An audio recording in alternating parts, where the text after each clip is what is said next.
এবার গাজায় ইসরায়েলি হামলায় আরও ৮৬ ফিলিস্তিনি নিহত। গাজা উপত্যকায় ইসরায়েলি হামলায় গত মঙ্গলবার ২৪ জুন কমপক্ষে আরও ৮৬ ফিলিস্তিনি নিহত হয়েছেন, যার মধ্যে ক্ষুধার্ত ত্রাণপ্রার্থীর সংখ্যাই অর্ধশতাধিক। আহত হয়েছেন আরও অনেকে।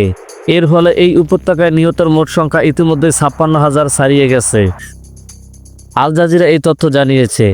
সংবাদ মাধ্যমটি বলছে, গাজার অবরুদ্ধ এলাকায় খাদ্য ও সহায়তা সংগ্রহ করতে আসা সাধারণ মানুষদের উপর আবারও ভয়াবহ হামলা চালিয়েছে ইসরায়েলি বাহিনী।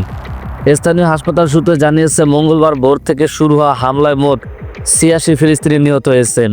এর মধ্যে ৫৬ জনেই সহায়তা বিতরণ কেন্দ্রের আশেপাশে গুলিবিদ্ধ হয়ে মারা গেছেন। গাজা উপত্যকার দক্ষিণের শহর রাফাইতেই ২৭ জন সাধারণ মানুষকে গুলি করে হত্যা করা হয়, যারা খাদ্যের জন্য সহায়তা কেন্দ্রে যাচ্ছিলেন। গাজা ইসরায়েলের আগ্রাসন শুরু হওয়ার পর থেকে মোট প্রাণহানির সংখ্যা ৫৬,০০০ ছাড়িয়ে গেছে। আহত হয়েছেন প্রায় ১,৩১,৮৪৮ জন। হতাহতের এই সংখ্যা বিশ্বজুড়ে তীব্র উদ্বেগের জন্ম দিয়েছে।